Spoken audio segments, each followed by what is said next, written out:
everybody, it's Jade. Welcome back to my channel. I am so excited for this new year, 2021. There's so many awesome things that I know the Lord is going to be doing. I'm really excited that I started the year off right by doing the Daniel fast. I don't know if it's a lot of churches, but I know that all of the churches that I have been to have participated in the Daniel fast. Basically, it's a way of resetting for the new year and really diving into the Word. By not eating the foods that you love, still eating, but really focusing on the Word and not paying as much attention to food as you normally would. So basically, it's a vegan diet, fruits, vegetables, nuts, grains, no unnatural sugars or flavors. You can't have dairy, you can't have meat. Every time I do this fast, I gain a new understanding of Jesus, and it's just really a good way to set aside this time so that I start my year off right. In the world today, something that has really become popular is intermittent fasting. People who want to maybe fast in the morning and eat later, or even eat something in the morning and don't eat something later, or whatever it is. It's a fast that physically benefits the body. Yes, all fasts will physically benefit your body, but I know that the Lord wants us to fast specifically to seek Him. I really wanted to take this time and show you guys how fasting was done in the Bible and how we can implement it in our lives as well.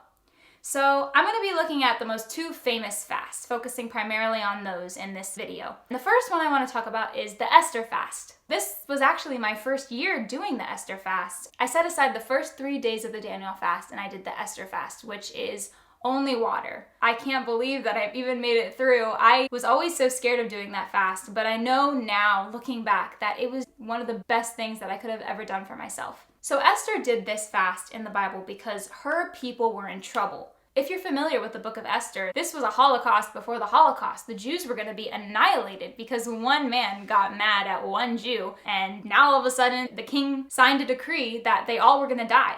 Esther led this fast with her maidservants. She told her cousin Mordecai to go tell the Jews to fast for her because she was going to go to the king and ask for him to undo this law. And the last thing that Esther says to Mordecai before he goes to tell all of the Jews this is, "If I perish, I perish." She put her life on the line. She was so sure that the Lord was going to answer her in these 3 days and make a way for her to go speak to the king. And as luck would have it, Esther literally has the king wrapped around her finger, so she shows up, and what does the king do? He literally tells her, "Whatever you want, up to half the kingdom, I will give you." She was able to ask him to go to a banquet and to have Haman there. Haman was the man that wanted to kill the Jews. She invites them, and she tells him all of the wicked things that Haman was plotting. Haman was basically the king's best man. He was planning all of this. He had this vendetta against Mordecai. But guess what? God showed up. God was so good and so faithful to Esther when she fasted that not only did he save the Jews, but the king actually signed a decree that the Jews could fight back against the people that were against them. So the Jews are saved and they have victory against their enemies. It doesn't really get much better than that. Esther got her prayers answered fast. Fasting was the perfect avenue for that to happen. So that was the first major fast I wanted to talk to you guys about. And that fast, when I did it, I really felt like the Lord instilled in me the heaviness of what a fast is. And that's why I wanted to share it with you guys, because fasting is important, especially as Christians. So I'm going to move on to the next fast that I want to talk about, which is the Daniel fast. If you guys aren't familiar with the book of Daniel, he had a lot of visions, so many visions that seriously saved his life because he had these visions and he was able to interpret dreams. All of the kings from Nebuchadnezzar to his son, who I think is Belshazzar, and then Darius, they all appointed him because he was so good at interpreting dreams. I've never really sat down to ask myself this, but Daniel was really close to God. He really didn't have a reason that he needed to fast, but he did anyway. Daniel was not satisfied with where he was. He wanted more, and he knew that the Lord wanted to give it to him. So what does he do? He does a 3-week fast where it's even harder than the one that my church does. It says in the Bible that he ate nothing that was pleasant to him. I can't imagine. For me, I think, imagine eating horseradish every single day. That's really, really unpleasant. I do not like that. And not only doing that, but it says that he didn't anoint himself in that entire 3 weeks. So he basically stayed inside. He didn't go anywhere. He dedicated 3 weeks to fasting, to seeking the Lord, because he wanted the Lord that badly. Gabriel, when he comes and presents himself to him, he tells Daniel he is greatly beloved twice in Daniel 9 and 10. And only 2 people in the Bible were said to be greatly beloved, which was Daniel and the Apostle John, which is crazy. Both of them had visions of the future, so you know that they were on a completely different level. Another instance in Daniel where there is some sort of fast, which kind of resembles a little more of how we eat on the Daniel fast, was when Shadrach, Meshach, Abednego, and Daniel all decided that they were not going to eat the king's food, which is another crazy part of scripture, because guess what? They didn't eat the king's food, and the king was supplying meat and all of these amazing filling things. And Daniel, Shadrach, Meshach, and Abednego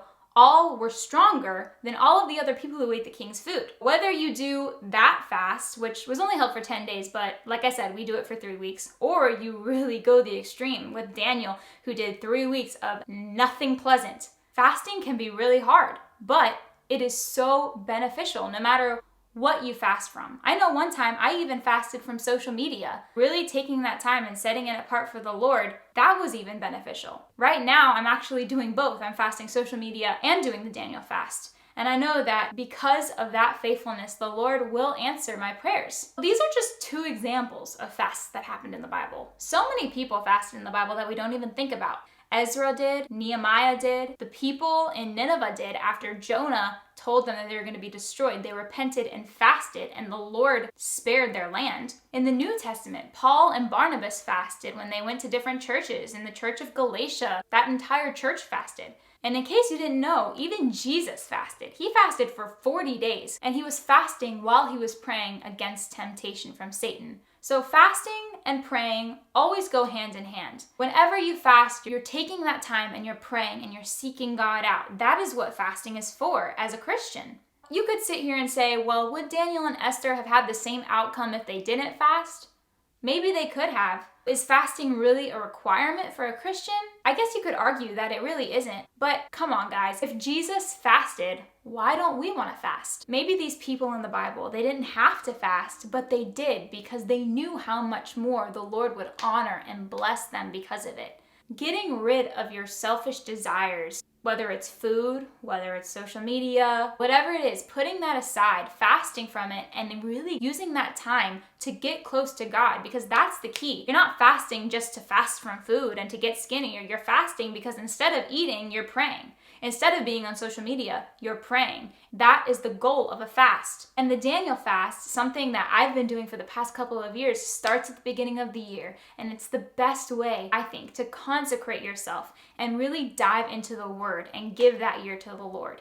And like all of the benefits that they mentioned in the Bible from the fast, Esther saving her people, Daniel getting a prophecy that not only was the biggest prophecy he ever received, but it is one of the most detailed parts of the Bible that scholars and people who don't believe in the Bible, their only justification for how he knew all of that was if he had written it after it had happened. That's how detailed his prophecy was. That's how much the Lord showed him after he fasted. All of these things happened to them after they fasted and were such great victories for the Lord.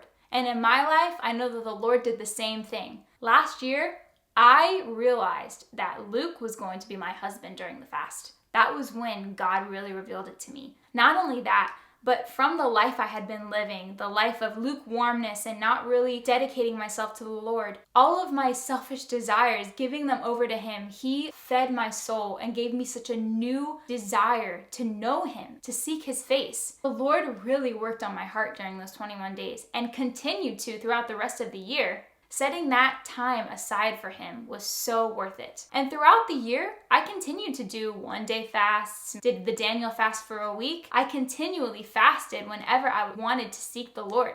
So fasting isn't just a one-time thing, it's also something that I think we should be doing all the time. When you fast and you give that time over to the Lord, I promise you will not regret it.